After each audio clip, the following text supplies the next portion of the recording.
Dans cet espace, donc, nous allons accueillir les thérapeutes d'Alexandrie. Donc, là, nous sommes au 1er siècle de notre ère. Donc, pourquoi nous intéresser aujourd'hui à Philon d'Alexandrie et à ses thérapeutes? Donc, il est un des historiens, puisqu'il nous raconte comment ces hommes et ces femmes vivaient. Donc, au 1er siècle de notre ère, ce sont des contemporains du Christ. Je crois que c'est intéressant parce que c'est toujours dans nos racines qu'il faut chercher la sève de notre avenir. C'est de la santé de nos racines que dépend aussi la santé de nos branches et je dirais de la cime de nos arbres, de nos traditions. Donc, nous intéresser à ces thérapeutes, c'est d'abord une question historique. Et que voulait dire le mot thérapeute à cette époque? Qu'est-ce qu'un thérapeute? C'est toujours une question d'actualité. Qu'est-ce qu'on met derrière ce mot? Et quelle était leur pratique? Quel était leur mode de vie? Donc on va s'intéresser à ces questions-là. Et puis, c'est vrai que nous sommes là à Alexandrie. Alexandrie qui est un lieu de rencontre des cultures, un bouillon de culture. Et c'est intéressant aussi de voir comment, chez Philon et ses thérapeutes, se rencontrent deux grandes cultures, deux anthropologies, deux cosmologies, on pourrait dire aussi deux théologies, donc la tradition sémite et la tradition grecque. Parce que Philon est je dirais vraiment le type même du juif alexandrin. C'est-à-dire il est juif, il médite les Écritures de sa tradition, on appelle nous le Premier Testament, la Torah, mais il les médite en grec. C'est-à-dire, d'après certains, il connaissait à peine l'hébreu. Mais, je dirais, c'est un sémite et il pense en grec. Donc, comment est-ce que c'est possible, ça? Cette rencontre de deux cultures, de deux anthropologies. Comment est-ce que ça va tenir ensemble dans la pensée de Philon et de ces hommes et de ces femmes qu'on appelle les thérapeutes? Je crois qu'à une époque comme la nôtre, où on s'intéresse beaucoup aussi à la rencontre des cultures, des civilisations, et au-delà du monde sémite et du monde grec, on s'intéresse à ces traditions orientales, extrême orientales. Comment, je dirais, ces cultures vont-elles entrer en dialogue sans syncrétisme et sans sectarisme? Parce que la tentation à Alexandrie, comme pour nous aujourd'hui, c'est soit le sectarisme, c'est-à-dire le repliement, on pourrait dire identitaire, sur une culture particulière, sur une façon de penser particulière, sur une façon de prier particulière, à l'exclusion des autres, dans la méfiance des autres, qui sera alors appelé hérétique, mécréant, enfin de différentes façons. Donc une façon de, oui, le mot secte, ça veut dire se couper, une façon de s'enfermer entre personnes qui pensent la même chose, qui ont un peu la même vision du monde, et en excluant d'autres modes de pensée, d'autres modes de voir. Et puis à côté, il y a la tentation du syncrétisme. Tout est pareil, tout est la même chose, tout se vaut. Et là, on mélange un peu les traditions, on les accommode à son point de vue. Comme le disait Arnaud Desjardins, le syncrétisme, c'est comme vouloir construire son propre véhicule, donc le guidon d'une bicyclette, le moteur d'une locomotive. Enfin, vous sentez bien que ça ne va pas marcher. Mais bon, un petit peu de Bouddha, un petit peu d'évangile, une sorte de mélange. Et là, ce qui me semble intéressant, c'est chez les thérapeutes, c'est ni syncrétisme, donc ni mélange, ni sectarisme. Et là, ça nous rappelle que peut-être cette rencontre entre civilisation et culture peut être vécue sous le mode de l'alliance, sans confusion, sans séparation. C'est-à-dire qu'il ne s'agit pas de s'opposer, d'exclure, il s'agit de se différencier. Chacun a le droit à son identité, à sa forme. Et cette différenciation n'est pas une opposition, n'est pas un refus, n'est pas, surtout pas un mépris. Et en même temps, pas de fusion. Parce que la fusion, c'est le mélange. Et là où il y a de la fusion, il n'y a pas d'alliance possible. C'est important d'être différent pour pouvoir se rencontrer. Si on pense tous la même chose, on ne pense plus. L'importance de la différence. Mais la différence, je dirais, n'est pas séparatrice. Elle est l'occasion encore d'une plus profonde alliance. Et ça, c'est le défi de la diversité. C'est pour ça qu'à l'origine, l'Église était une communion d'églises. Et chacune avait son autonomie, sa particularité propre. Et ces différences, c'était l'occasion d'une plus haute alliance. Une unité qui n'abolit pas la différence. Bon, c'est une question qui est posée par les thérapeutes d'Alexandrie, la rencontre des cultures, la rencontre des anthropologies, des civilisations. Donc on verra comment ça se passe pour ce thérapeute. Comment être juif tout en vivant dans un monde grec. Et comment ces pensées peuvent s'affronter, se confronter et aussi s'intégrer. Qui était commençons peut-être par Philon d'Alexandrie. Donc au niveau de l'histoire, d'après les historiens, on arrive à le situer entre les années moins 20 et 40 après Jésus-Christ. Donc là, il y a un certain nombre d'attestations qu'on retrouvera chez Flavius Joseph, qui nous parle de Philon d'Alexandrie, et que ce Philon appartenait à une famille, je dirais, de financiers, de banquiers, et que son frère particulièrement était à la barque d'Alexandrie, donc un poste de responsabilité important. Il était aussi la famille de Hérode Agrippa Ier, dont je dirais la fille est connue, la plus connue de l'histoire romaine, puisque c'était Bérénice, avec tout ce que cela. Donc c'était celle qui va épouser le neveu de Philon. Lui-même, il est connu aussi pour ses ambassades. Il était ambassadeur, donc au temps de Caligula. Et là, on va retrouver l'identité juive, puisqu'il va chez Caligula à Rome, au nom de ses frères juifs, pour demander l'autorisation de ne pas adorer l'empereur. Vous vous souvenez que les premiers chrétiens étaient persécutés parce qu'ils étaient des athées. Ils étaient des athées parce qu'ils n'adoraient pas le Dieu qui était l'empereur. Ils ne se prosternaient pas devant d'autres dieux que Dieu, devant un Dieu qui n'a pas d'image ni de représentation. Et bien, de la même façon pour les Juifs d'Alexandrie et d'ailleurs, sous occupation romaine, eh bien, ce refus d'adorer l'empereur. Et là, bon, je ne vais pas vous citer les textes, mais c'est intéressant ce qu'on appelle la députatio à Caligula, donc là on est vers les années 40, où Philon je dirais, s'incline devant l'empereur, mais refuse à l'adorer. Et ça, Caligula se met en colère et en disant, mais pourquoi vous ne reconnaissez pas ma divinité? Et là, il y a toute cette confession de foi. Il n'y a pas d'autre Dieu que Dieu, pas d'autre absolu que l'absolu. Seul Dieu est Dieu, et toi, tu es une créature. Et là, vous sentez bien que ça va créer des difficultés.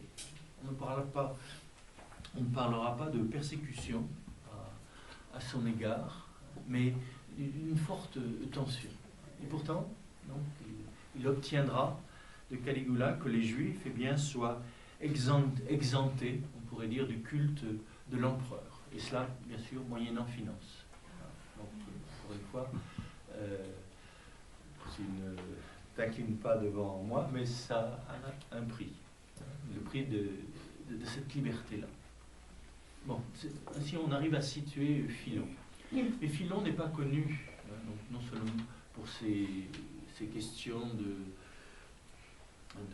d'ambassadeur, il est surtout connu donc, pour ses commentaires des Écritures. Donc c'est avant tout un grand lecteur de la Bible, et une Bible lue à travers justement la tradition philosophique de la Grèce. Ce qui fera dire à certains, est-ce que Philon est bien un juif? Parce que, on sent bien qu'il pense, il a beaucoup lu Platon, il a beaucoup lu les stoïciens, et il essaye de rendre audible à des oreilles grecques le texte biblique. Alors, certains diront, est-ce qu'il a trahi la Torah dans sa volonté d'adaptation, de vouloir faire comprendre, je dirais, au peuple qui l'entoure, la richesse d'information qui est au cœur du texte biblique, et que ce texte biblique apporte autant d'élévation, d'éclairage, de salut que les grands textes des philosophes. Est-ce qu'à certains moments, donc est-ce qu'il n'est pas trop grec? Bon, ça va être des questions qui vont être posées. Toujours est-il, pour nous, sa façon de lire des Écritures est importante, parce qu'elle va complètement influencer les premières générations de chrétiens. Origène, Clément d'Alexandrie, après les Cappadociens vont complètement s'inspirer là de Philon d'Alexandrie. C'est-à-dire ce qu'on pourrait appeler une lecture archétypale de la Bible, pas seulement allégorique, comme on le dit.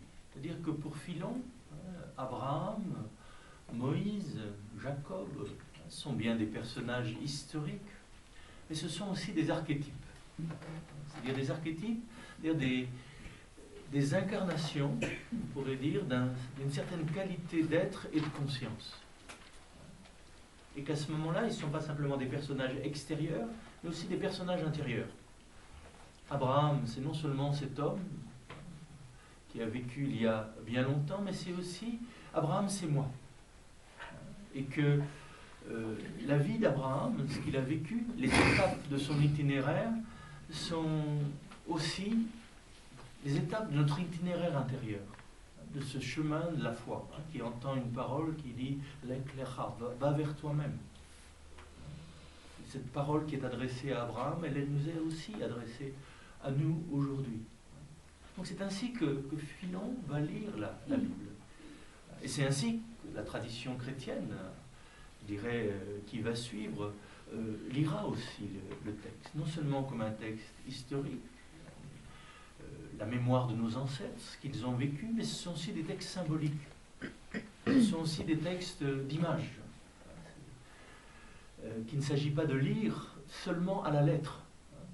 Le livre de la Genèse n'est pas un livre, je dirais, de science, d'histoire, mais un livre de symboles.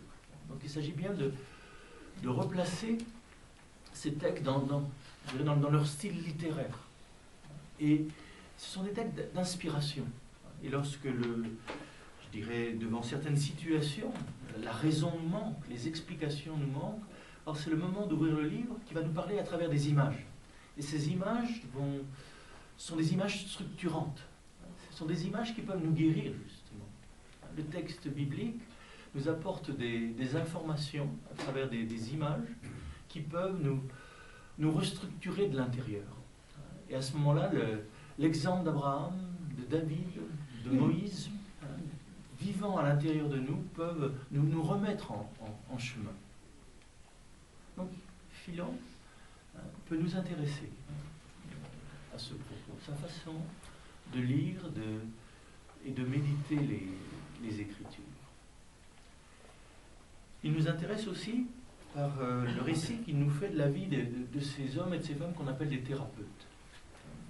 Donc vous savez, dans Flavius Joseph, on parle des Esséniens et des thérapeutes. Et on ne savait pas trop quel genre de vie menaient ces hommes et ces femmes. Et là, Philon va nous décrire leur vie.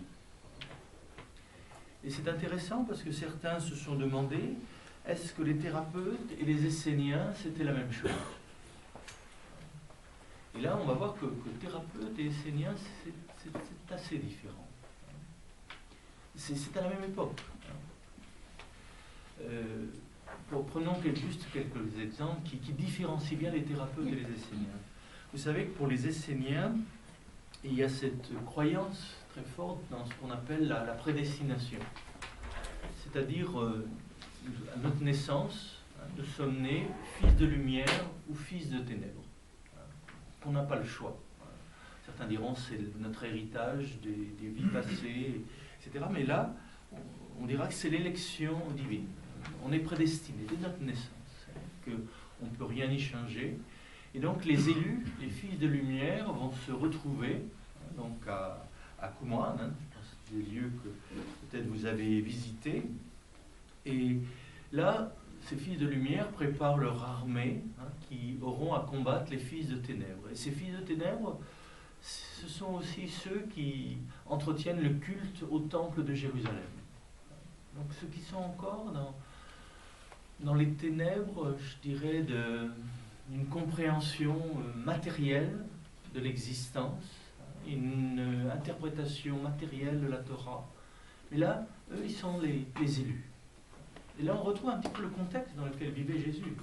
Il y avait les Esséniens, il y avait les Sadducéens, il y avait les pharisiens. Et c'est intéressant par rapport à cette question.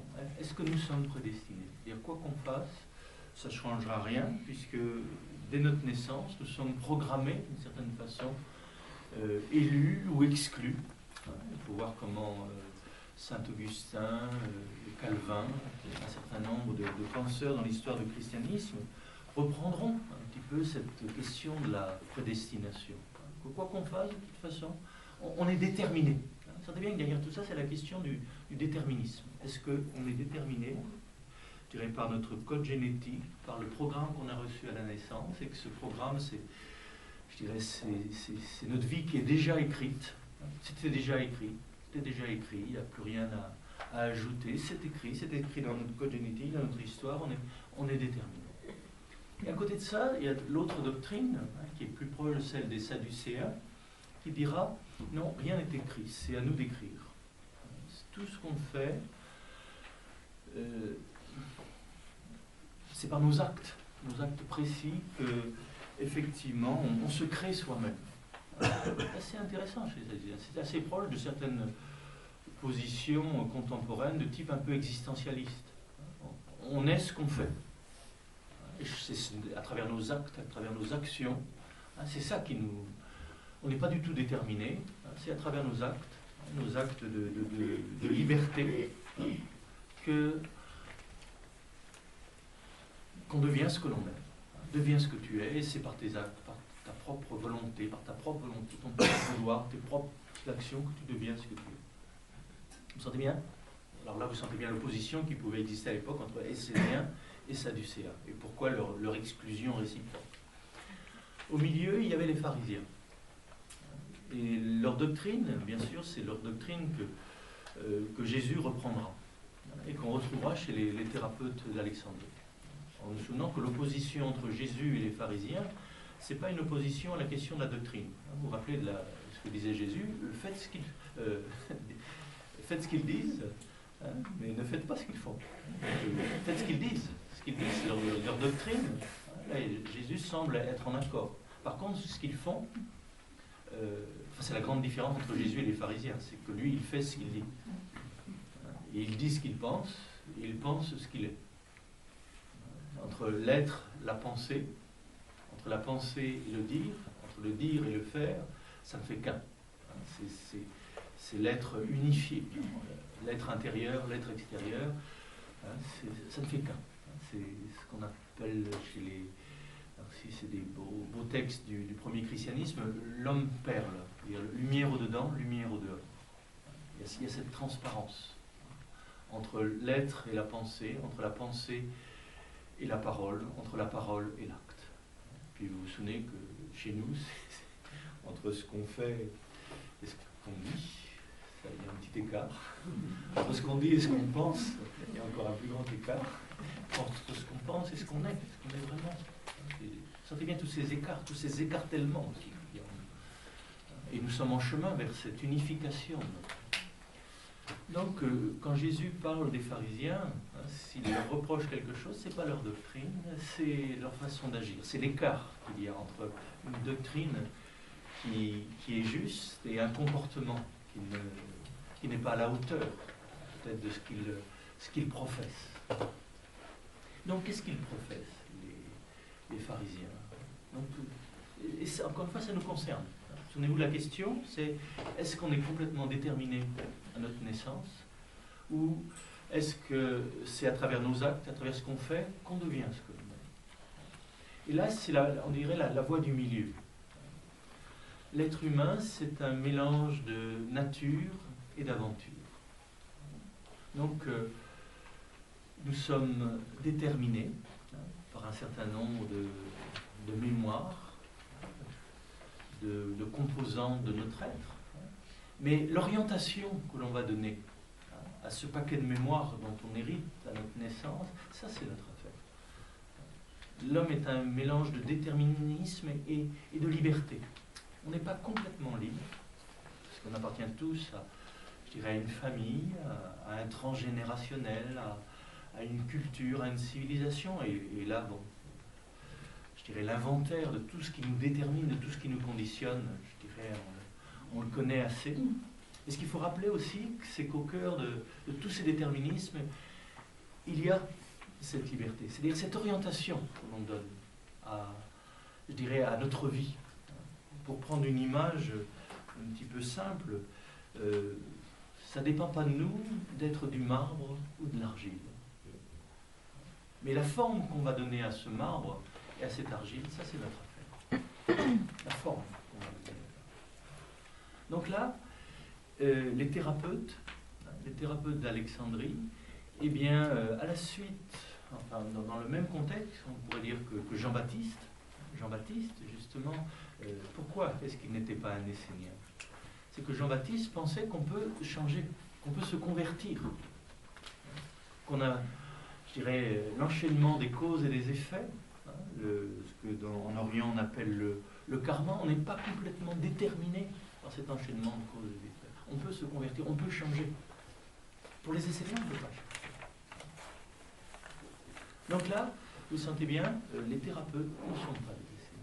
C'est-à-dire, pour eux, eh bien, on ne naît pas fils de lumière ou fille de ténèbres, on naît avec un certain héritage, effectivement, mais comment cet héritage le tourner vers la lumière? Et ça, c'est possible. Nous avons cette possibilité de changer, de nous convertir, de nous orienter vers la lumière. Et notre liberté, c'est une liberté d'orientation. C'est l'orientation du cœur qui va qualifier, qui va changer tous nos actes, avec ce que l'on est. Avec ce que l'on est. C'est vrai qu'on a tous, à la naissance, un plus ou moins gros paquet à assumer. Nous sommes tous des héritiers. Mais qu'est-ce qu'on fait de son héritage? Vous savez bien que cet héritage, on peut le garder, le conserver, on peut le dilapider, on peut le faire fructifier. Donc il y a bien cette liberté, cette orientation. Bon, c'est donc la première chose. Les thérapeutes ne sont pas des Esséniens. Et la doctrine de Jésus, comme celle de Jean-Baptiste, ne sera pas celle des Esséniens. De la même façon, je vous disais, chez les thérapeutes, il y a des hommes et il y a des femmes. Chez les Esséniens, il n'y a que des hommes. Ça, c'est important parce que, là aussi, c'est dans la croyance des Esséniens, c'est qu'une femme ne peut pas appartenir encore au fils de lumière. Et on rejoint certaines approches un petit peu de la tradition juive où effectivement on peut bénir Dieu de nous avoir fait naître hommes et non pas femmes. Ce qui sera aussi la prière de Pierre à certains moments et qui seront choqués devant l'attitude de Jésus justement qui accueille aussi bien les hommes comme disciples, mais aussi les femmes comme disciples. Et pour certains, on va vous rappeler tous ces passages, particulièrement quand il transmettait, je dirais, la prière dans le souffle et la vigilance, la prière en esprit et en vérité à la Samaritaine, comment les disciples masculins pouvaient être choqués. Vous vous rappelez de ce passage. Et bien chez le thérapeute d'Alexandrie, eh bien c'est la même chose. Alors quand vous lisez le manuel de discipline des Esséniens, donc ni les femmes, ni les infirmes n'ont le droit d'appartenir à la communauté. Ni les femmes, ni les infirmes, ni les enfants. Or, autour de Jésus, il y a des femmes, il y a des infirmes, et il y a des enfants. Donc vous sentez bien que c'est on n'est pas tout à fait dans le même climat. Les Esséniens sont des purs, des parfaits, des élus, dans le sens, je dirais, de différencier du reste, de ce qu'on appellera la masse. On ne trouve pas ce climat chez les thérapeutes. Il y a des femmes, et on va voir toutes les conséquences que cela va avoir. Peut-être qu'il y ait des hommes et qu'il y ait des femmes. Ce sera important pour les chants, pour les chœurs alternés, parce qu'on chante beaucoup chez les thérapeutes et on danse aussi. Donc c'est bien que le masculin et le féminin soient présents à ce niveau-là. Bon, donc les thérapeutes ne sont pas des Esséniens, même si il y a beaucoup de points communs. Comme il y a des points communs, bien sûr, entre le christianisme et la tradition des Esséniens, au niveau du rituel, par exemple, du pain et du vin, et l'exclusion des sacrifices sanglants. Jésus, effectivement, sa Pâque, certains diront que c'était justement dans un quartier essénien de Jérusalem qu'il a célébré le dernier repas, et selon un rituel qui était proche de celui des Esséniens, et non pas celui du temple de l'époque, avec les sacrifices d'animaux. Il y a des points communs aussi dans cet amour de l'écriture, cet amour de la méditation de la Torah. Mais comment est-ce qu'on l'interprète? Comment est-ce qu'on la lit? À quel niveau de conscience est-ce qu'il s'agit de la lire? Il y a des hommes, il y a des femmes, et d'autres petits détails. Bon, vous allez me dire des détails. Par exemple, le jour du Shabbat, chez les thérapeutes, on a droit à un massage.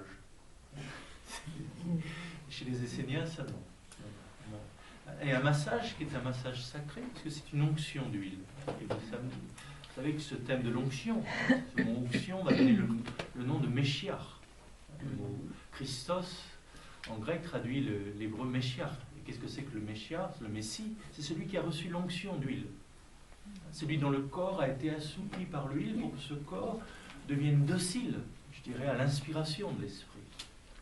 Et c'est beau de voir que tous les Shabbats, eh bien, les thérapeutes eh bien, reçoivent, se donnent cette onction d'huile, qui le rappelle que le Messie eh bien, est en chacun de nous. Et là, c'est une différence aussi avec les Esséniens dans leur façon d'attendre le Messie. On peut attendre le Messie, vous savez, comme quelqu'un qui arrive de l'extérieur, comme on attend quelqu'un sur le quai d'une gare, quelqu'un qui doit venir, qui doit arriver, et on l'attend. Ou alors on peut attendre le Messie comme une mère attend son enfant, c'est-à-dire une présence qui grandit à l'intérieur, qui à un moment va sortir, va se manifester, mais c'est du dedans qu'on l'attend. Donc chez les thérapeutes d'Alexandrie, leur façon d'attendre le Messie, on n'attend pas un Messie providentiel qui vient de l'extérieur, qui va résoudre tous nos problèmes, qui va ramener la justice, qui va ramener, je dirais, le salut, mais on l'attend de l'intérieur. C'est-à-dire, on le fait grandir de l'intérieur. Le disent certains rabbins encore aujourd'hui à Jérusalem, c'est le jour où le Messie sera né en chacun de nous qu'il y aura la paix à Jérusalem, qu'il sera, chacun de nous est responsable de cet avènement du Messie. Il s'agit de le faire grandir, c'est-à-dire cultiver toutes ses qualités. Ayez en vous les sentiments qui étaient dans le Christ Jésus. C'est-à-dire, il s'agit de cultiver en nous les qualités, les sentiments, la qualité de conscience du Messie intérieur, du Maître intérieur. Ça, c'est un thème important chez les thérapeutes. Et c'est un autre élément donc, qui vont les différencier des Esséniens. Donc, qui étaient ces thérapeutes? Ce qui serait peut-être encore intéressant, c'est de les situer parmi les écoles de philosophie de l'Antiquité. Peut-être qu'on peut voir ça ce matin. Et ça nous permettrait aussi de voir, 4 siècles avant Jésus-Christ, il y a toutes ces grandes écoles de philosophie à Athènes, le jardin d'Épicure, le lycée d'Aristote, l'Académie de Platon, la Stoa de Zénon, des stoïciens, 4 siècles avant Jésus-Christ, à l'époque de Jésus-Christ, les thérapeutes, l'école des thérapeutes. Et ce serait intéressant de mettre aussi en relation avec ce qu'on a appelé l'école joannique, par exemple l'école de Saint Jean à Éphèse et à Patmos. Et puis 4 siècles plus tard, 4 siècles après Jésus-Christ, les Cappadociens. C'est-à-dire là, ces écoles de sagesse monastique, ces écoles de la tradition orthodoxe. Et de voir, bon, je crois qu'ici à Béthanie, de voir à quel point on se sent, je dirais, affilié, en relation avec tous ces grands ancêtres. Et de voir que cette période de Philon, il y a un moment de synthèse. Peut-être que c'est un rappel historique, mais bon, ça peut en intéresser quelques-uns parmi nous. Donc vous vous rappelez, 4 siècles, on va de nouveau faire un petit carré. Ce thème, on en avait parlé déjà à propos de l'Apocalypse, ce 4, qui est le chiffre un peu de la terre, de l'incarnation. Et ce 4 est orienté vers la quintessence, vers le centre. Ce qui est à viser, c'est l'intégration des 4 directions, des 4 éléments, des 4 fonctions. Vous vous souvenez toutes ces quaternités, tous ces quaternels qui nous structurent. Donc c'est assez intéressant de remarquer qu'à Athènes, 4 siècles avant Jésus-Christ, il y avait 4 grandes écoles. La première école qu'on appelle le jardin, avec Épicure. Donc Épicure était le maître, et là c'est une école intéressante, légèrement un petit peu en dehors de la ville d'Athènes. C'est une école, je dirais, où on apprend avant tout la simplicité. La simplicité le dépouillement, le dégagement. Ce qui empêche, je dirais, l'adéquation au réel, l'adéquation à l'instant présent. Parce que le but de la vie, ce sera toujours, ce qui est visé par toutes les écoles, c'est ce que les anciens appellent la vie bienheureuse. Donc la question, qu'est-ce que c'est que d'avoir une vie bienheureuse? Et là, pour Épicure et ses amis, donc cette communauté qu'on va appeler le jardin, je dirais la vie bienheureuse ne peut pas se vivre dans un monde préoccupé par la gloire, la puissance, la politique. Donc là, il y a une certaine façon de se retirer un petit peu du monde mondain pour organiser un monde plus simple et plus proche de la nature. Donc on verra l'importance du jardin. Et bien sûr, les moines se souviendront de cela, quand leur monastère s'organise autour de l'église et du jardin, et du potager, l'importance de ça. Donc le jardin, c'est le potager. Donc c'est des hommes, des femmes.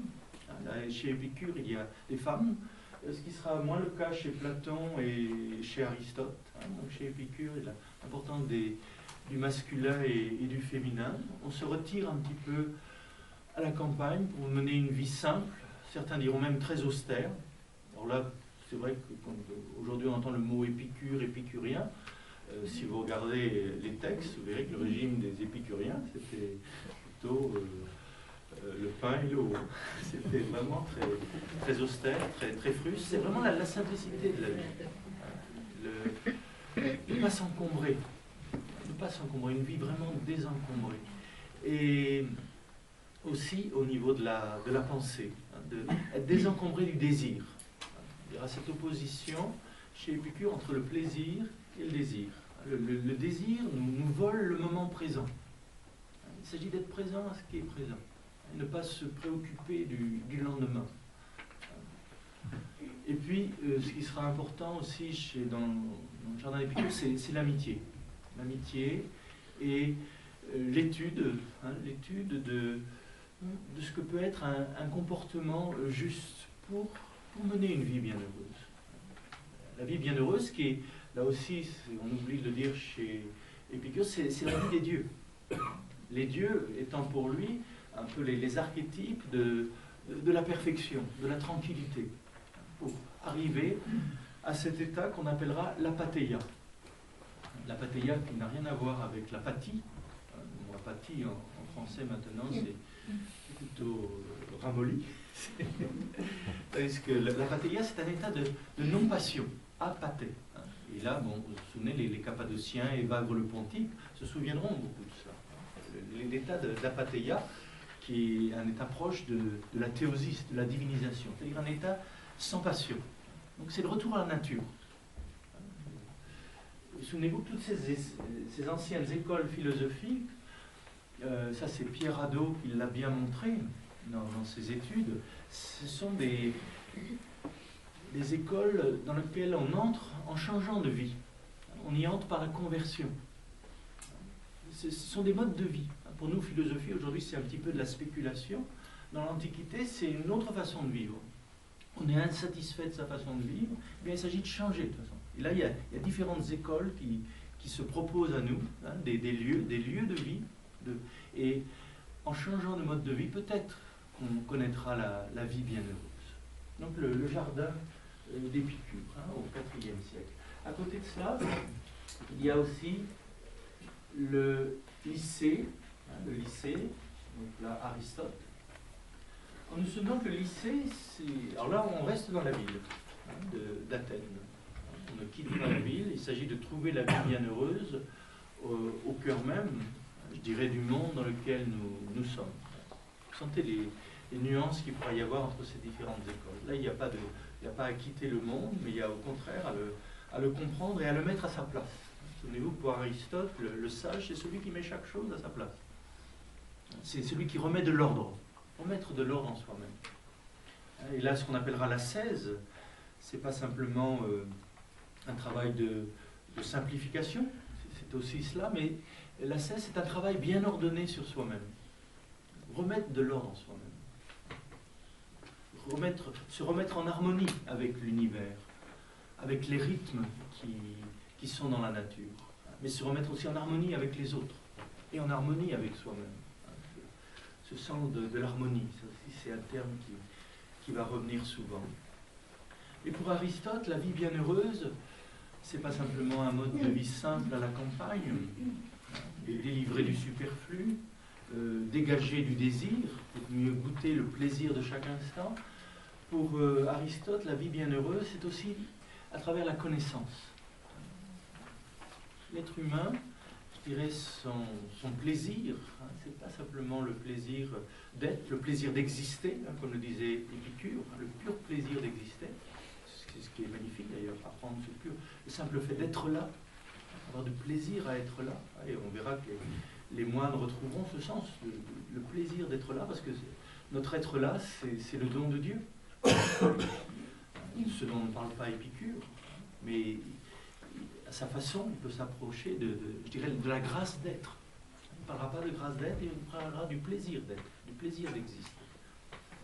Et ce plaisir d'exister, il s'agit de l'accueillir comme un don. Mais il s'agit de savoir que cette existence, il ne suffit pas d'exister, il s'agit d'exister consciemment. Et pour Aristote, donc la conscience, comme on le dira avec Saint Jean, est grâce sur grâce. Vous avez la grâce d'être, la grâce d'exister, mais non seulement la grâce d'exister, la grâce d'être conscient. Et de la loi qui éclaire cette conscience. Donc avec Aristote, on ne parle pas encore de la loi révélée, de la Torah, mais de cette loi intérieure qu'est la conscience, qu'est la raison. Et que ce grand bonheur qu'a l'homme je dirais, de pouvoir comprendre l'univers, d'étudier, hein, donc l'étude de la nature. Avec Aristote, c'est la naissance de la science, apprendre à connaître les choses. Qu'est-ce que c'est que cette chose, qu'est-ce que c'est que cet arbre, qu'est-ce que c'est que cet animal, qu'est-ce que c'est que l'être humain. Et là, il y a un plaisir, le plaisir de connaître, le plaisir de savoir. Et il n'y a pas de bonheur humain sans cette connaissance. Et pour Aristote, donc, le plaisir, c'est pas simplement le plaisir de connaître les choses, de pouvoir les nommer, mais c'est de connaître aussi la cause des choses, la cause des êtres. Donc, bon, ce sont des choses que vous savez bien, hein, que pour Aristote, donc, la science n'est pas séparée de la métaphysique. Donc la recherche des causes de ce qui existe. l'existence matérielle, l'existence psychique, l'existence spirituelle. Quelle est la cause de tout cela? Et vous vous rappelez de ces longues démonstrations, eh bien, où il recherche la cause première, le premier principe, le moteur immobile.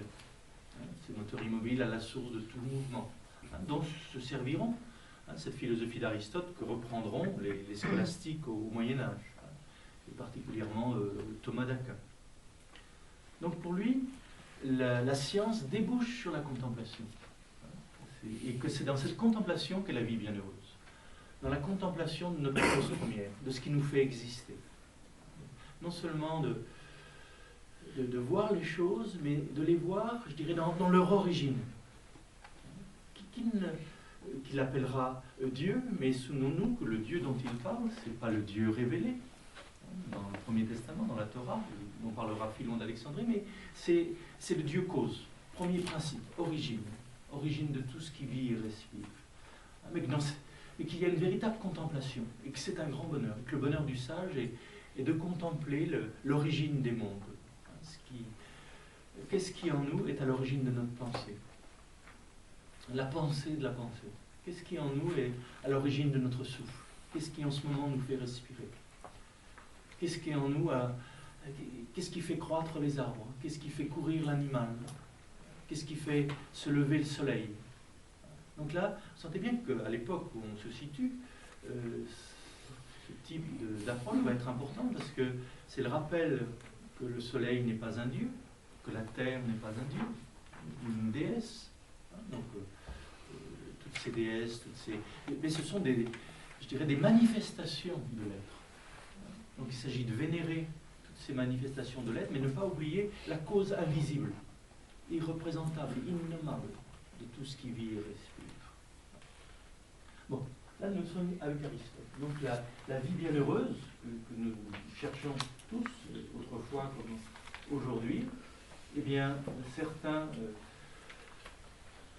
la respirent, cette vie bienheureuse, je dirais, dans une vie simple.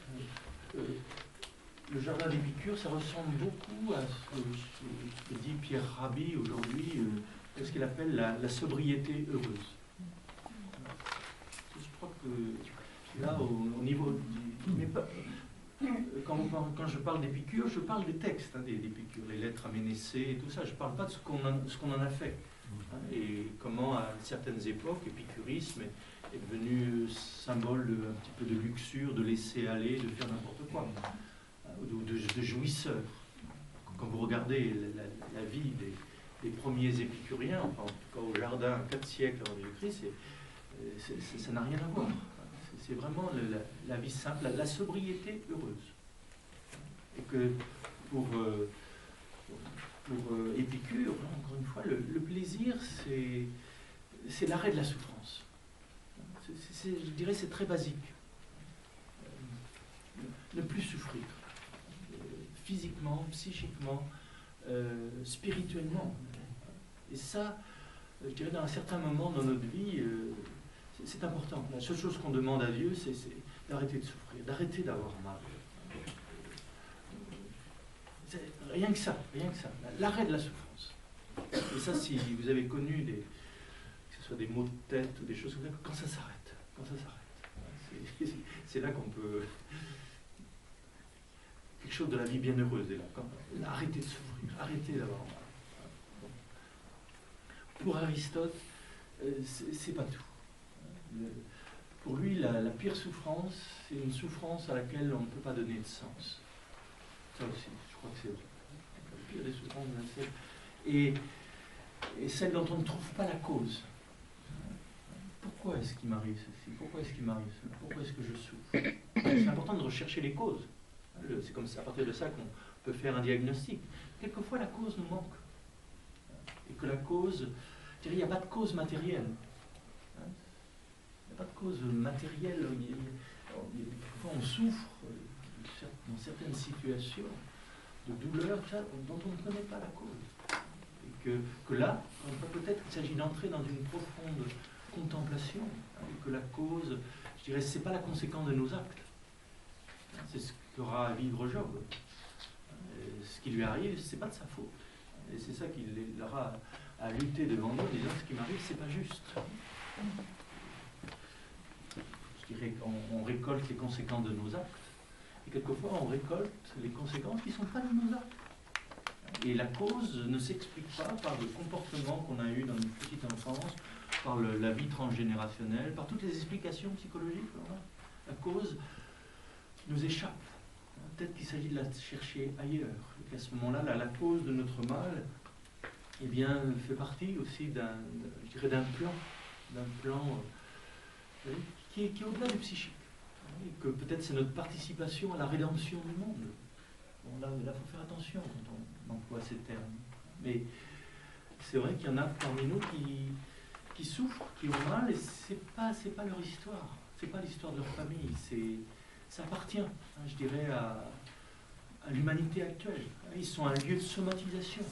Et que cette souffrance-là, s'ils peuvent l'offrir, s'ils peuvent la transformer, eh bien, c'est pas seulement pour eux, c'est pour la vie du monde. C'est souvent la souffrance des innocents. Quand on est... Donc, je ne suis pas sûr que ce soit Aristote qui nous aide beaucoup à moins souffrir dans ces cas-là. Mais Aristote peut nous mettre sur le chemin de cette contemplation, la recherche des causes. Et que parmi toutes les causes, il y a des causes matérielles, il y a des causes psychologiques, mais il y a aussi, au-delà de toutes ces causes, je dirais la source, l'origine de tout ce qui vit et respire. Et que là, on n'est plus dans le monde de l'explication.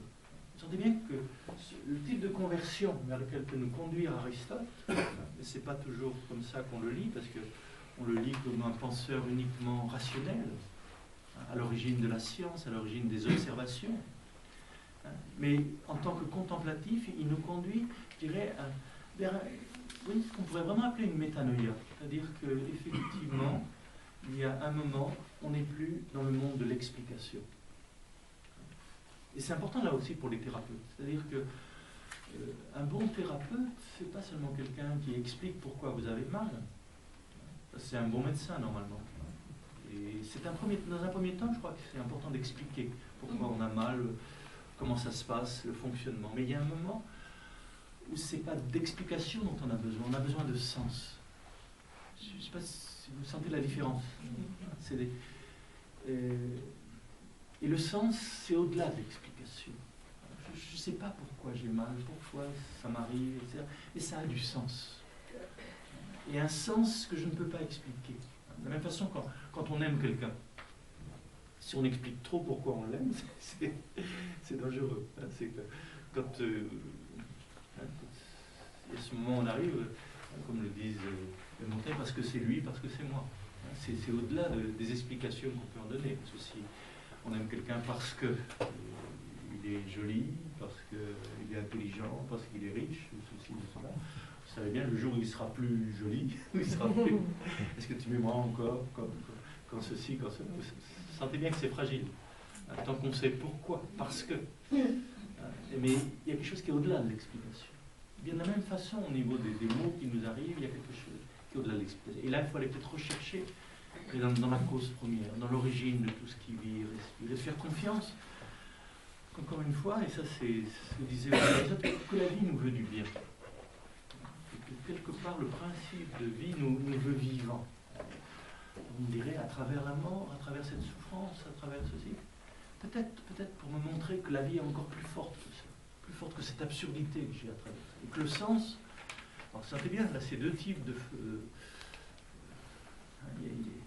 il y a la santé avant la folie et il y a la santé après la folie. Et cette santé qui a peur, pour certains d'entre nous, notre grande peur, c'est de devenir fou, de perdre la tête. Que ça ne fonctionne plus, de perdre la mémoire, au niveau de Bettelheim, pourtant de grands psychologues et tout ça, qui pour eux c'était insupportable, de perdre la tête, de vieillir, souffrir, mais perdre la tête, perdre la mémoire, ça c'est insupportable, pour certains savants et tout ça. Et là, ce qui nous est dit, c'est que si on perd la tête, on a aussi un cœur, et que perdre la tête, c'est pas tout perdre. Vous savez bien comment, derrière tout ça, il y a des images de l'être humain. Comment on s'identifie à un élément du composé humain. Pour certains, perdre la santé, le physique, la force, c'est avoir tout perdu. Pour d'autres, c'est perdre la tête. Et là, est-ce qu'on est dans une anthropologie, une vision de l'être humain où on peut accepter quelquefois la déchéance de notre corps, la maladie de notre corps, qu'au niveau de la raison, on perd un petit peu les pédales, la mémoire. Et pourtant, on est toujours un être humain. Et que c'est important aussi du regard extérieur. C'est pas parce que quelqu'un, je dirais, est inerte physiquement et qu'il délire, c'est plus un être humain. Savoir reconnaître, encore une fois, la présence de l'être qui est en lui. Et peut-être dans ce délire, à travers ce délire, cette agonie, comme on voit, si vous avez accompagné des personnes en train de vivre, c'est bien ce moment d'agonie, de délire, quelquefois, il y a une autre conscience qui est là. Donc, au-delà des explications, chercher le sens. Au-delà des causes, de l'enchaînement des causes et des effets, remonter peut-être à la source, le mystère qui est à l'origine de notre propre vie. Et là, je pense à Albert Einstein qui disait que le mystère, c'est que le monde soit compréhensible à certains moments. C'est-à-dire que cette petite intelligence qui est dans ma tête puisse entrer en résonance avec l'intelligence qui est dans l'univers. Et qu'il n'y a que les imbéciles qui ne s'émerveillent pas. Donc là, il est bien dans cette école d'Aristote. C'est-à-dire que l'intelligence qui est dans l'homme peut entrer en harmonie avec l'intelligence qui est dans l'univers. Et cela va être source d'étonnement, d'émerveillement et de contemplation. Et qu'à certains moments, eh bien, le sens qui est dans l'univers déborde ce que je peux en contenir. Comme le disait Béatrice, je sais ce que je sais, mais je sais aussi tout ce que je ne sais pas. Ce que je sais est fini, et ce que je ne sais pas est infini. Et là, on retrouve cette autre école, qui sera l'école de Socrate. Parce que vous savez que Socrate, justement, sa grande sagesse, c'est de dire que justement, je sais que je ne sais pas. Je sais ce que je sais. Ce que je sais, c'est fini. Mais je sais aussi ce que je ne sais pas. Et ce que je ne sais pas est infini. Là, on est dans une connaissance, peut-être plus que chez Aristote, une connaissance qui débouche sur ce qu'on appelle l'aporie. L'aporie, c'est-à-dire oui. Justement, ce pourquoi on n'a pas de mots. Le mot mystère, vous vous souvenez, c'est la même étymologie que le mot mystique et que le mot muet. Muet. Donc, il n'y a plus de mots pour le dire. Dès qu'on est dans les mots, on est dans l'espace-temps. On est sur une certaine longueur d'onde. Mais il y a des réalités. On ne peut pas réduire le réel à simplement ces niveaux de réalité explicables. Et la technique, la pratique, alors là on est à l'académie, avec Socrate d'abord, avant de parler de Platon. L'académie, c'est un lieu où non seulement, je dirais, on mène une vie peut-être beaucoup moins simple, beaucoup moins proche du présent, beaucoup moins rigoureuse qu'au lycée d'Aristote. Mais c'est l'académie, la grande pratique, c'est le dialogue. La sagesse socratique, c'est la vérité, c'est en dialoguant qu'on la trouve. La vérité, c'est à deux qu'on la trouve. Personne ne possède la vérité. Et Socrate est intéressant à ce niveau-là parce qu'il joue toujours le rôle, dans ce qu'on appelle la dialectique, le rôle de l'interrogateur. On trouve ça aussi chez les Tibétains encore aujourd'hui, comme au Moyen-Âge, qu'on appelait la disputation. C'est-à-dire qu'effectivement, il y a une thèse, et en face, il y a le contradicteur qui va remettre en question cette thèse, qui va la discuter. Donc, il y a une affirmation, et cette affirmation, sur quoi elle est fondée? Et Socrate, c'est vraiment celui qui interroge. Il dit ce que tu dis, mais d'abord, qu'est-ce que ça veut dire? Quel est ce mot que tu emploies? Et puis, quelle expérience il y a derrière? D'où est-ce que ça vient? Et donc là, il va y avoir ce dialogue, cette confrontation, pour arriver à ce moment où effectivement, celui qui croyait savoir découvre qu'il ne sait rien. Ou découvre que ce qu'il sait, ce n'est pas la réalité. Hein, c'est une interprétation de la réalité. Je trouve que cette attitude est très contemporaine. Hein, où n'importe quel scientifique vous dira aujourd'hui que ce qu'on connaît du réel, ce n'est pas le réel. Hein, c'est ce que nos instruments peuvent en saisir. qu'il soit très sophistiqué ou plus grossier. Ce qu'on connaît de la réalité, c'est ce que nos moyens de perception peuvent en percevoir. Aucun scientifique aujourd'hui ne dira la réalité, c'est ce que mes instruments peuvent en connaître. C'est une certaine perception de la réalité. Donc si c'est vrai au niveau de la matière, à plus forte raison au niveau des personnes. Ce qu'on connaît de quelqu'un, c'est pas ce que cette personne est, c'est ce qu'on peut en saisir. À travers ma subjectivité, à travers mes goûts, mes dégoûts, à travers mes propres mémoires. Ce qu'on connaît de l'autre, c'est pas l'autre. Ce qu'on connaît de l'autre, c'est ce que je peux en contenir. C'est ce que je peux en accepter finalement. Donc quand je parle de quelqu'un, je ne parle pas de lui, je parle de ce que j'en ai saisi, de ce que j'en ai compris. Et ça, c'est important de prendre conscience de cela. De prendre conscience que ce que je sais de la matière, ce que je sais de l'autre, ce que je sais de Dieu à plus forte raison, ce que je sais de l'absolu, c'est toujours un être relatif qui en parle. Donc ma conception de l'absolu est toujours une conception relative. C'est pour ça que je ne peux pas idolâtrer cette conception. C'est là qu'arrive l'idolâtrie. C'est-à-dire que ma perception de l'absolu, je prends ça pour l'absolu. Et j'oublie que ma perception est une perception relative de l'absolu. Et qu'on ne peut pas faire autrement. C'est à travers mes limites que je connais l'infini. C'est à travers l'ego que je connais le soi.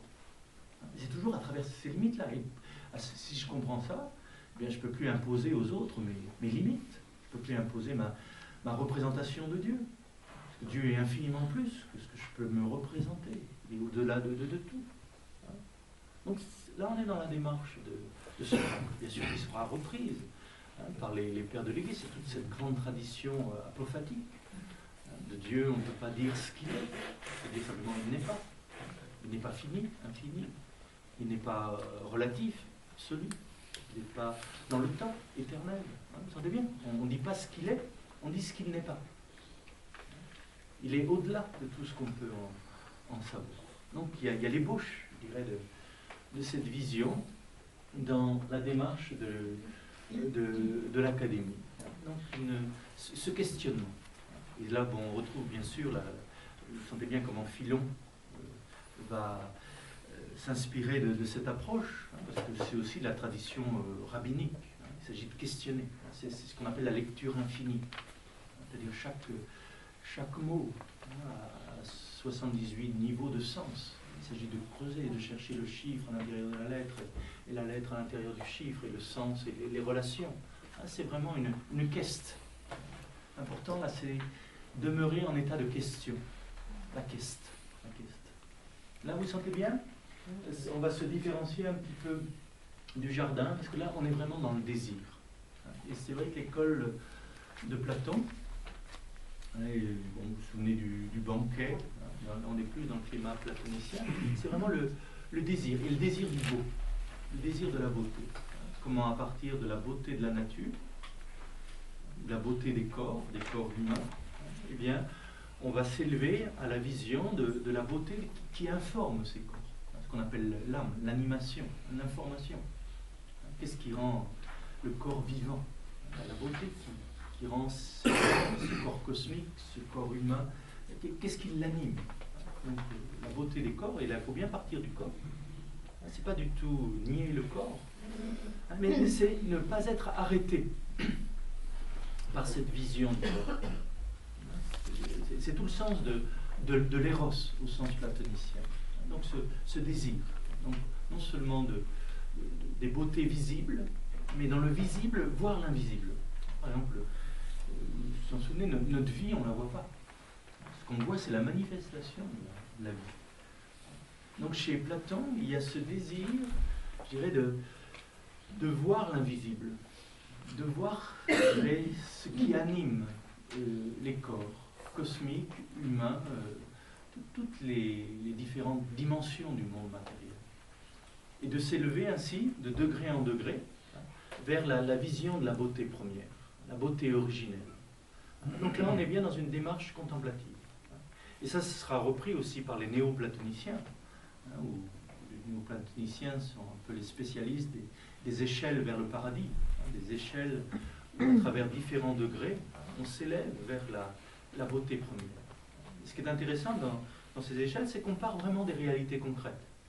Il ne s'agit pas de sortir du corps ou de mépriser le corps, mais il s'agit de ne pas s'y enfermer, de s'élever, je dirais, de degré en degré vers la source de tout ce qui vit, vers la beauté première.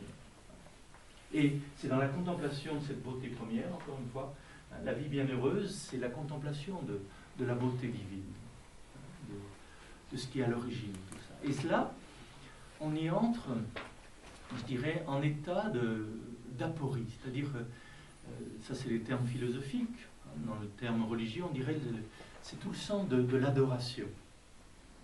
C'est d'être tourné vers.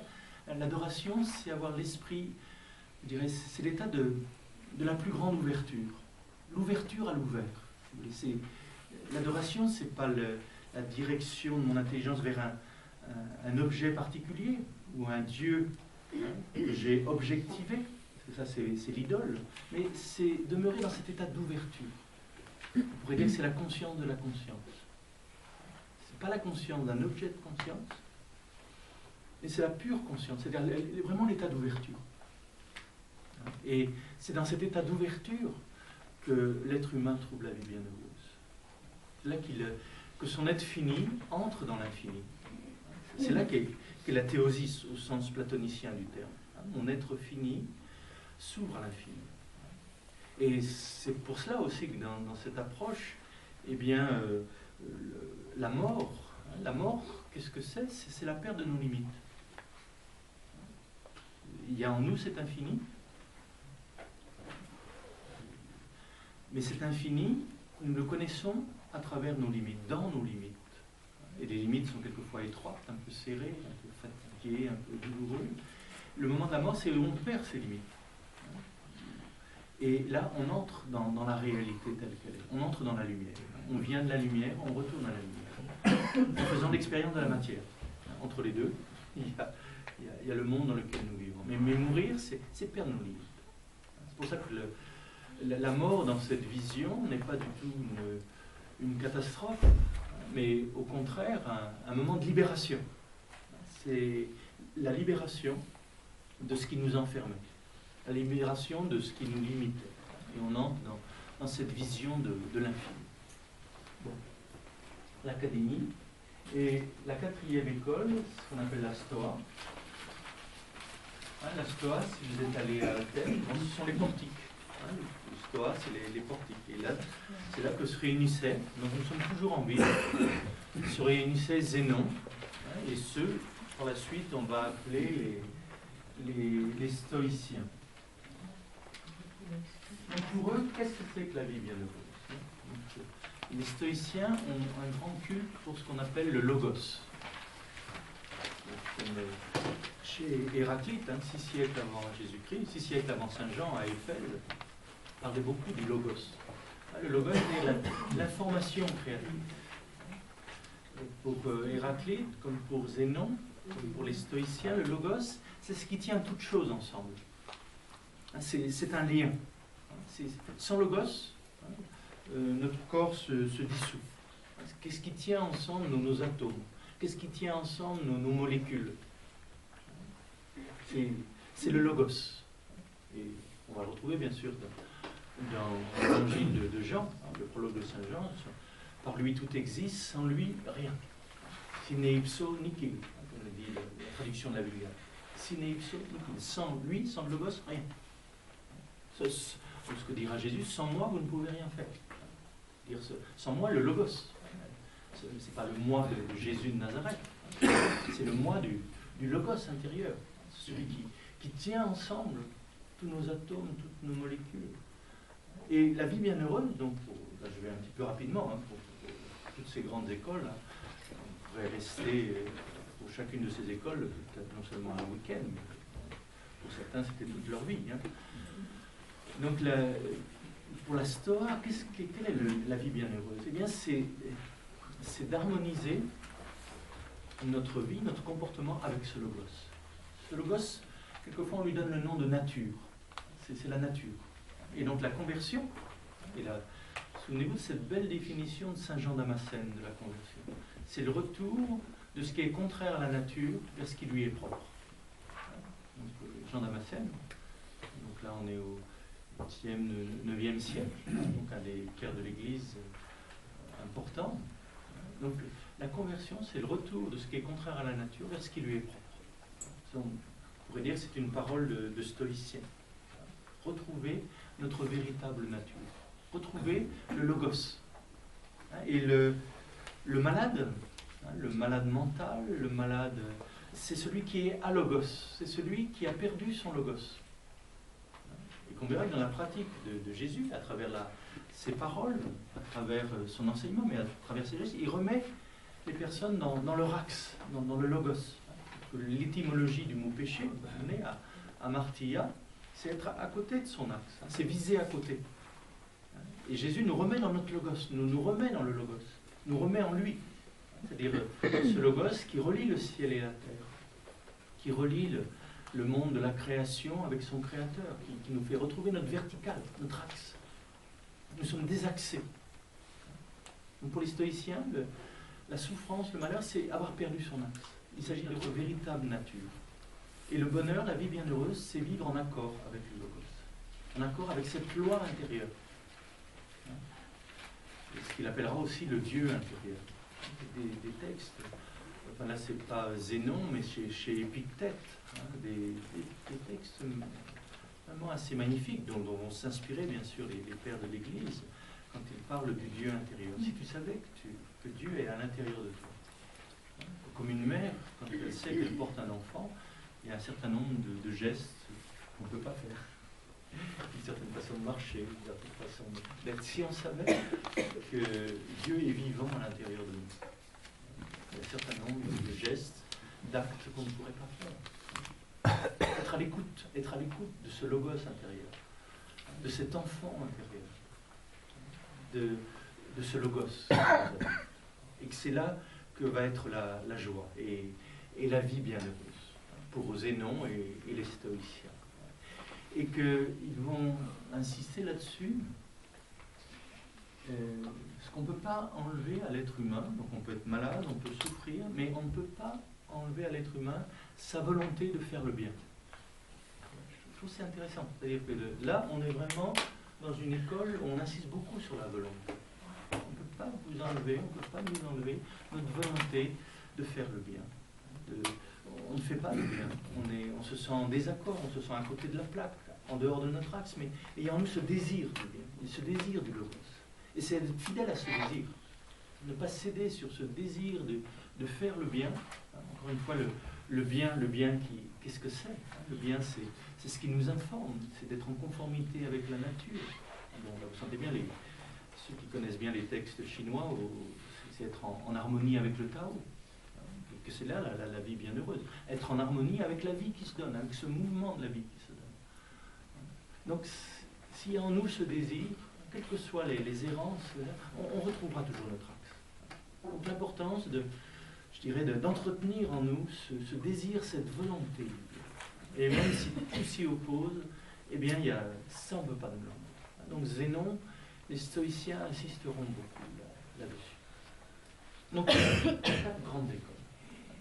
Et je disais que Philon d'Alexandrie, donc c'est vers lui que nous allons, Philon d'Alexandrie va essayer une synthèse de ces 4 écoles. Parce que malheureusement, à Athènes, ces 4 écoles, je dirais, chacun s'enferme un petit peu dans son coin.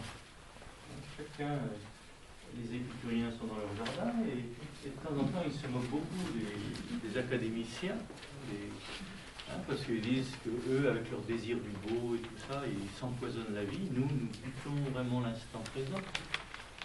Pourquoi opposer l'un à l'autre? Je trouve que c'est intéressant de tenir ensemble le plaisir et le désir. Le plaisir et le désir, savoir goûter l'instant, ce qui nous est donné à vivre, et ne pas s'enfermer dans l'instant. Parce qu'à ce moment-là, on devient idolâtre. Là, on est vraiment dans le texte de Philon d'Alexandrie, c'est-à-dire l'attachement au plaisir. La recherche du plaisir pour le plaisir peut devenir une façon de tourner en rond. Et là où il y a du plaisir, il y a de la souffrance. Il s'agit peut-être de désirer quelque chose qui est libre, un plaisir plus haut que le plaisir, si on peut dire. Donc tenir ensemble le plaisir, c'est tenir ensemble le sens du moment présent, de l'instant, et de savoir remercier, rendre grâce pour chaque instant, et en même temps ne pas s'y enfermer dedans. Parce que ce qui est là est en devenir. Et derrière tout ça, vous sentez bien pour Philon, que ce qui est au centre, c'est pas seulement la vie bienheureuse, mais je dirais c'est Yod et Vav He, c'est Dieu lui-même, c'est celui qu'aucun nom ne peut nommer et qui a tous les noms, Yod et Vav He, l'être qui est ce qu'il est. C'est, je dirais pour Philon, la vie bienheureuse, c'est quelqu'un. Et ce quelqu'un, à la fois, quand je vis en sa présence, chaque instant devient un moment de plaisir, un moment de louange, d'action de grâce, et chaque instant est aussi un devenir. Et ça, je vous disais, ça a quelque chose à voir avec la traduction qu'on peut donner du nom. Non seulement je suis, mais je serai. Je suis, je serai. C'est-à-dire, on n'a pas de mot en français. Donc je suis, je serai. Il était, il est et il vient. Vous vous souvenez du livre de l'Apocalypse. O-N, O-R-Komenos. Comment dire en un seul mot, en un seul souffle, ce qui était, ce qui est, ce qui vient. Je dirais, c'est le vivant. C'est le vivant. Ce je suis, c'est un vivant. C'est un vivant. Donc, c'est pas que je dirais, la vie bienheureuse, c'est pas atteindre quelque chose qu'on pourrait avoir. La vie bienheureuse, on ne l'aura pas. Comme Dieu, on ne l'aura pas. La vérité, on ne l'aura pas. C'est pas de l'ordre de l'avoir. La vérité, on ne l'aura pas. Par contre, on peut devenir de plus en plus vrai. Dieu, on ne l'aura pas. Mais on peut vivre en sa présence, en présence d'un être qui est toujours plus que ce qu'on peut en comprendre, en contenir, en aimer, au-delà des capacités du cœur et de l'intelligence. Donc, je suis, je serai. Donc, Philon d'Alexandrie, les thérapeutes, qu'est-ce qu'ils vont emprunter à toutes ces traditions et quel sens ils vont donner à tout ça? Donc, l'importance du jardin. Donc, on va le voir, effectivement, pour Philon, près du lac de Mariotis, c'est un petit peu à l'écart de la ville. C'est un lieu favorable, je dirais, pour la retraite, c'est-à-dire, pas pour y rester, mais on a besoin de temps, je dirais, pour voir les tours d'une ville, il faut en sortir. On a besoin de sortir à certains moments de notre vie quotidienne. Et les lieux des thérapeutes, c'est aussi un lieu de retrait. Mais pas un retrait, je dirais, méprisant à l'égard du monde, mais on a besoin de prendre du recul. Et là, l'importance de la nature, l'importance de la nature, l'importance du jardin, l'importance du corps. Prendre soin de l'être, c'est prendre soin je dirais, de son temple. De ce temple qui est la nature. Donc, il y a toute une dimension écologique, l'importance de l'environnement. L'importance de l'environnement, puisque notre corps fait partie de l'univers. Prendre soin de notre corps, c'est prendre soin de l'univers. Prendre soin de l'univers, c'est prendre soin de notre corps. Ça, chez les thérapeutes, c'est important. Et que pour soigner quelqu'un, pour prendre soin de quelqu'un, je dirais, qui prend soin de quelqu'un, c'est pas le thérapeute, c'est la nature qui prend soin. C'est de créer le rôle du thérapeute, c'est pas de guérir, c'est la nature qui guérit. Mais de créer les conditions de la guérison. C'est pas le thérapeute qui guérit.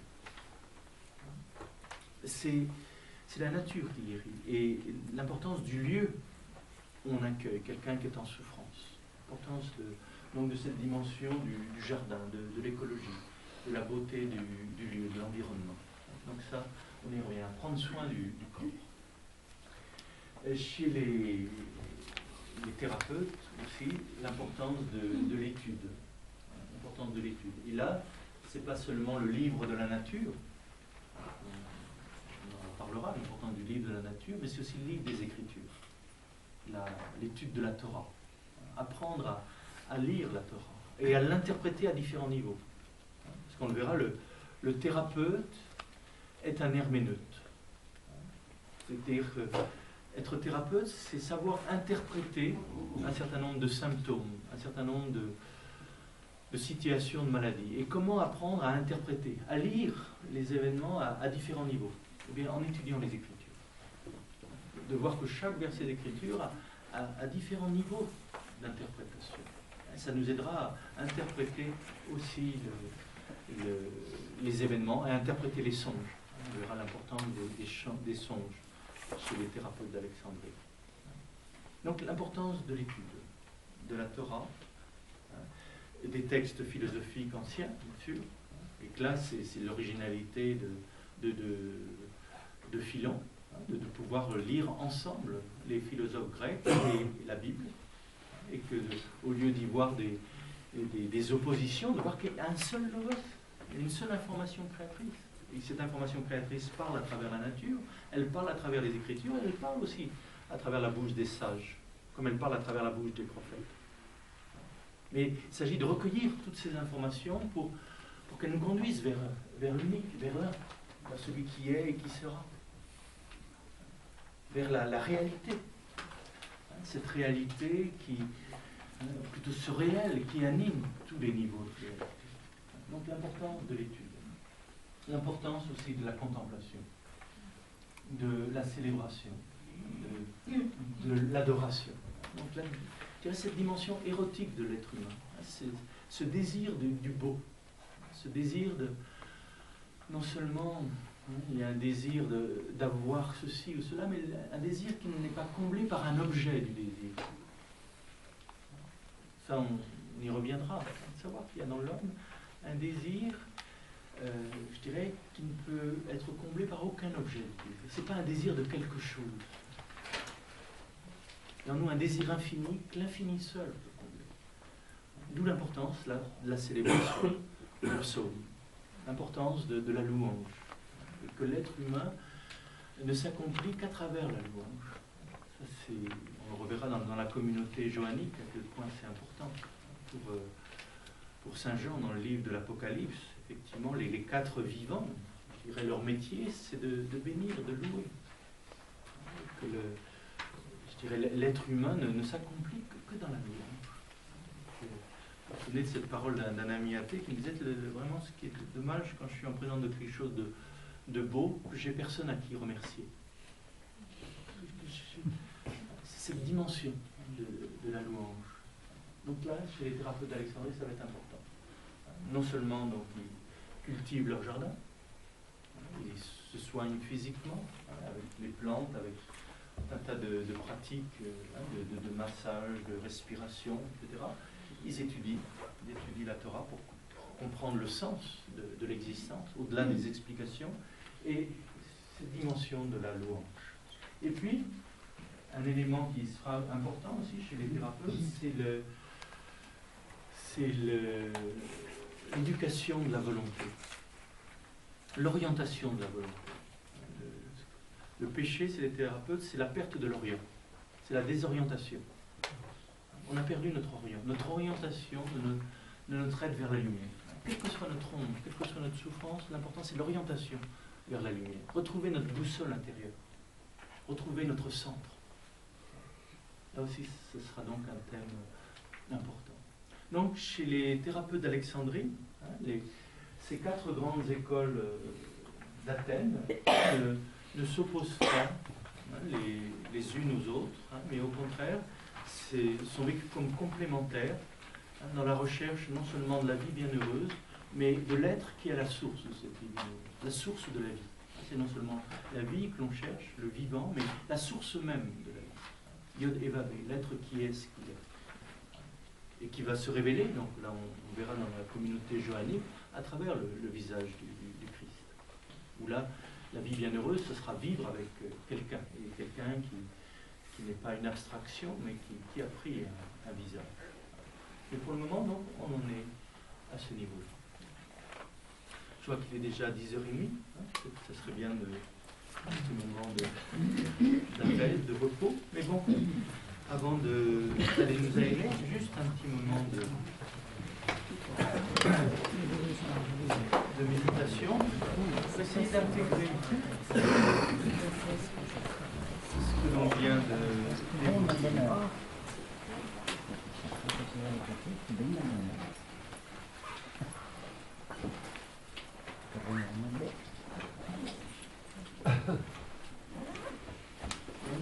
Il s'agirait pour nous de nous mettre au centre de ce carré, sentir qu'il y a en nous ce désir de vie bienheureuse. Et comment y parvenir, comment laisser être celui qui est là, celui qui est bienheureux en nous, l'être qui est, ce qu'il est. Et cela suppose une disponibilité, un désencombrement, serait-ce qu'au niveau du corps, d'être là, avec gratitude pour cet instant qui nous est donné.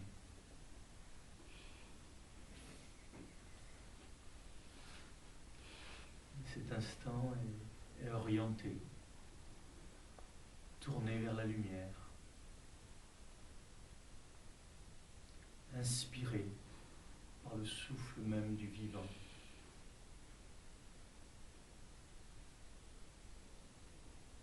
Notre bonheur, peut-être de ne faire qu'un avec ce souffle qui nous traverse.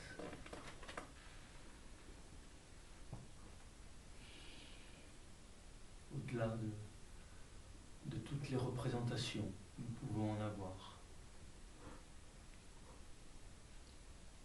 Le laisser être.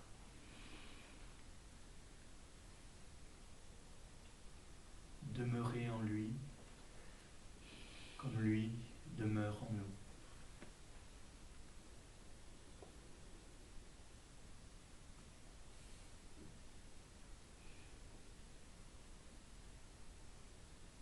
Et qu'il éclaire, qu'il fortifie,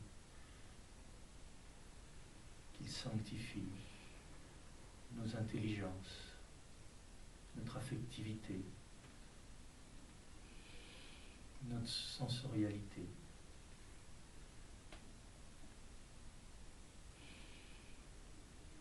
Laisser sa lumière, sa paix,